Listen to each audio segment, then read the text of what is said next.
बसंत बसंत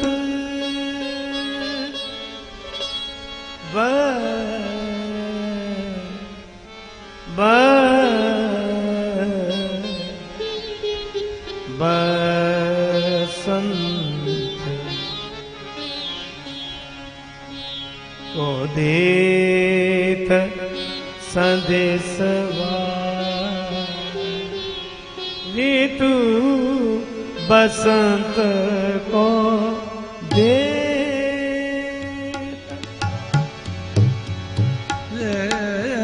ऋतु बसंत को दे बसंत को देत देत देत।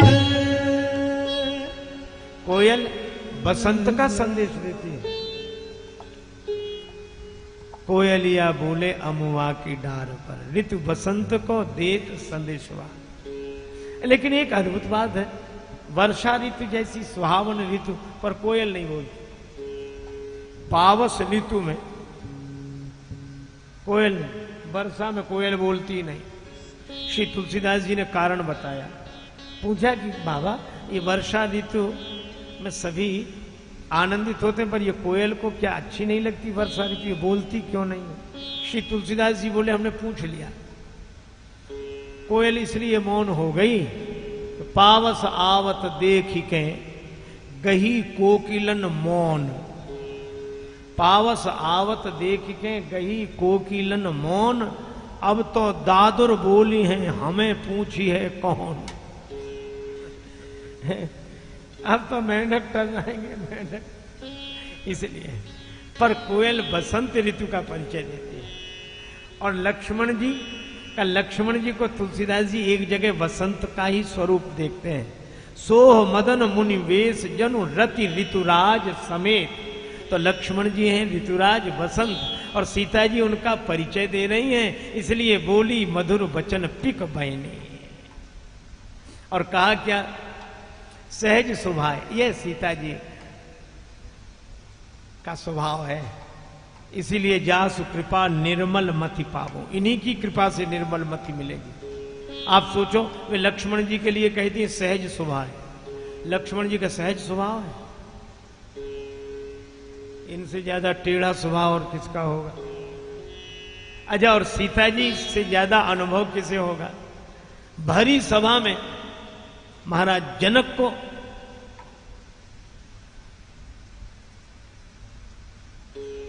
ऐसे ही बोले थे, कही जनक जैसा अनुचित वाणी। जनक ने ऐसी बात कही। अच्छा, बेटी सब कुछ भूल सकती है, अपने पिता का अपमान नहीं भूल सकती। दूसरी कोई होती तो कोई कहता भी कि लक्ष्मण जी बड़े सरल हैं, तो सीता जी कहते अरे काहे कि सरल, हमसे पूछो, हमें पता है, तुम्हें अभी पता नहीं है। पर सीता जी सहज स्वभाव, ये निर्मल मति।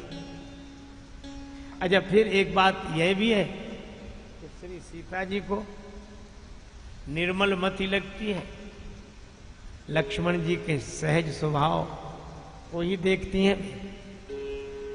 लक्ष्मण जी में सहजता सरलता देखती हैं। और दूसरी बात यह है कि अपने परिवार का सदस्य जैसा भी हो वो हम जाने, पर घर की बात घर में ही बनी रहे, बाहर सहज स्वभाव, ये बड़े सरल है। सुभग तनु गोरे। अच्छा, तो ये हैं कौन? अब सखियां कहेंगे हम सांवरे के बारे में पूछती हैं, ये गोरे के बारे में बताती है।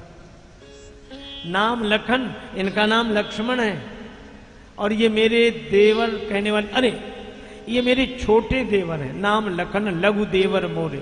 अब समाधान हुआ नहीं और समस्या उलझ गई। अब सखियां मुस्कुराकर एक दूसरे की तरफ देखती हैं कि ये छोटे देवर हैं गोरे राजकुमार छोटे, तो ये सांवरे कोई बड़े देवर हैं, ये कौन है? ये इनका परिचय। मन हरन श्याम तन सोहे, कर धनुबान धरे।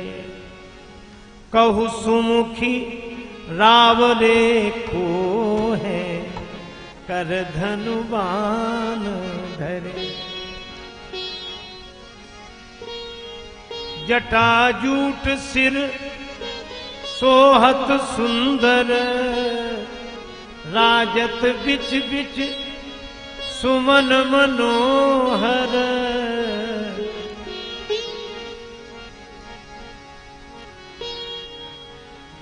दृग अरुण तिरीछी भौं है, कर धनुबान धरे। कहु सुमुखी रावरे ये पोहे, कर धनुबान धरे। तापस वेश विभूषित बल कल, सादर तुमहि निहारत पल पल। छिन छिन हमरो मन मोहे, कर धनुबान धरे। अब लक्ष्मण जी का परिचय तो बोल कर दे दिया। अच्छा चलो, रामचरितमानस में किस ढंग से दिया यह तो मैं आपको सुनाऊंगा ही, पर इस गीत में एक भाव, एक भक्त का सुझाया हुआ भाव कि कैसे ढंग से परिचय दिया। सुन सकुचाय सिया महारानी, बोली मधुर मनोहर वाणी। गोरे देवर सामरे, वो है कर धनुबान धरे। सामरे तो वो है कौन का जिनका परिचय वाणी से नहीं दिया जा सकता। मन समेत यही जान न पानी, राम स्वरूप तुम्हार वचन अगोचर। बुद्धि पर तो मानो संकेत ही किया। सुनी संवाद मगन भई सखियां, भरी नेह जल सबकी अखियां। राजेश जुगल पद जो है, कर धनुबान धरे। अब श्री सीता जी ने सोचा कि इनका परिचय कैसे दो, तो उन्होंने एक काम किया। बहुरी बदन विधु अंचल ढांकी। अब बड़ा विचित्र परिचय पूछा गया कि ये आपके कौन हैं। अच्छा, कोई किसी के लगते हो तो दो हो तब तो लगे। अब जैसे कोई पृथ्वी से पूछे कि पृथ्वी माता, ये धरती माता तुम्हारी कौन लगती है, तो मुश्किल हो जाएगी, क्योंकि वो दो हैं ही नहीं।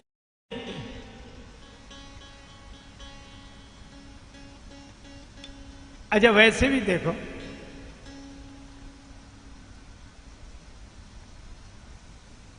गिरा अर्थ जल बीच सम कहियत भिन्न न भिन्न। वाह, आज तो भगवान की कृपा, जय हो जय जगह। अरे सब यहाँ पधारते हैं और यहीं से तो सब जगह जाते हैं।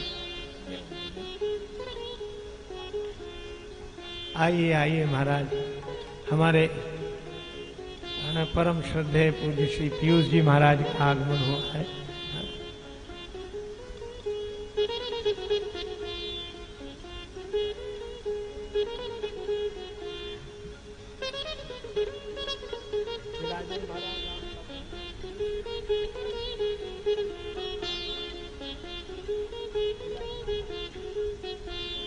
श्री पीयूष जी महाराज का बहुत बहुत अभिनंदन वंदन राजन।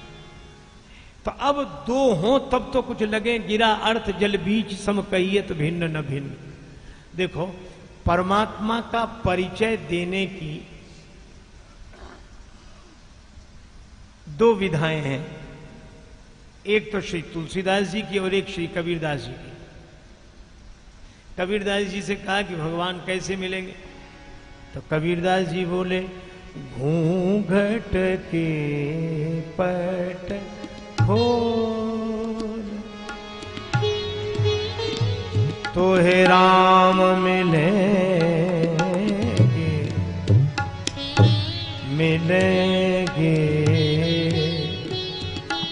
पर घूंघट के पट खोल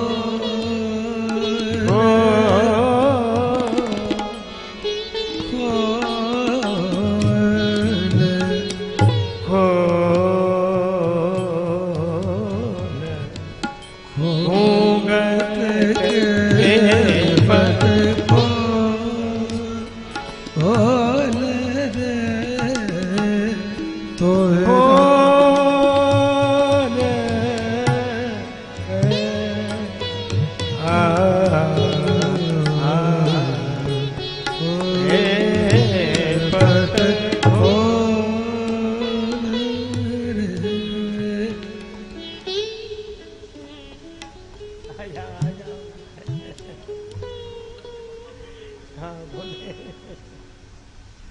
तो भाई कबीरदास जी कहते हैं घूंघट के पट खोल, ये अज्ञान का पर्दा हटा। वे तो मेले ही मिलाए हैं। और जब वे कहते हैं कि परमात्मा का परिचय पाना हो तो घूंघट हटाओ, और श्री तुलसीदास जी कहते हैं कि श्री जानकी माता जब भगवान का परिचय देने लगी तो घूंघट हटाया नहीं।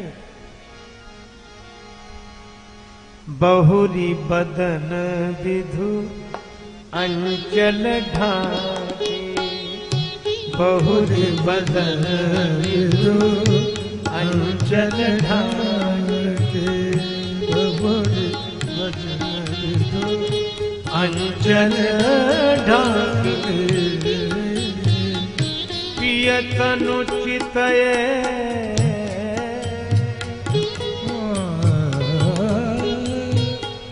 पियतनु चितई भों करी बाकी, बहुरी बदन विधु अंचल ढाके, बहुरी बदन विधु अंचल ढाके, बहुरी बदन विधु अंचल ढाके।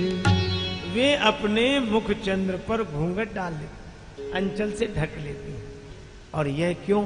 इसलिए कि जैसे धरती तो एक ही है और किसान दो खड़े हो गए कि हमारी जमीन कौन सी है, और वो कहे हमारी जमीन कौन सी है, तो अलग अलग होंगे खेत और अलग अलग होंगे और धरती एक है। तो अब अलग अलग पहचान कैसे हो, एक में कैसे कहें? तो फिर एक काम करना पड़ता है। कहा उन जमीन के दो टुकड़ों के बीच में, दो खेतों के बीच में एक मेड़ छोड़नी पड़ती है, और जब मेड़ छोड़ देते हैं तो निश्चय हो जाता है कि ये इनका, ये इनका। तो ये जो मेड़ छोड़ी वो भी धरती में ही है। तो इससे अर्थ यह हुआ कि जैसे धरती एक ही है पर परिचय द्वैत के रूप में देना हो तो फिर मेड़ छोड़नी पड़ेगी। इसी तरह श्री सीता जी यह कहती हैं कि हम और राम जी स्वरूपता तो एक हैं, लेकिन भक्ति के भाव से अगर द्वैत के रूप में परिचय देना हो तो इन दो के बीच में एक पर्दा तो डालना पड़ेगा। पर्दे से ही तो यह पार्टीशन होगा कि ये इधर वो इधर। तो बहुरी बदन विधु अंचल ढाके। अच्छा, तो फिर इनके बारे में कुछ कहा नहीं जा सकता, इशारा किया जा सकता है। किनसे? नेत्रों से। पियतनु चितय भों करी, बाकी नेत्रों से देखा। और नेत्र कौन से? का ज्ञान विराग नयन उर्गारे। और कितना अद्भुत संकेत है। परमात्मा प्रभु राम जी का परिचय सीता माता दे रही हैं नेत्रों से, और सीता जी भक्ति हैं और भक्ति माता हैं, और भक्ति माता के दो नयन हैं, ज्ञान और वैराग्य। और कहीं कहीं पुत्र को भी अपने नेत्र बताते हैं। मोरे राम भरत दुई आंखें। तो रामचरितमानस में भक्ति माता के दो नयन हैं, ज्ञान और वैराग्य, जो परमात्मा का परिचय देते हैं। और श्रीमद् भागवत के अनुसार भक्ति माता के दो पुत्र हैं, ज्ञान और वैराग्य। और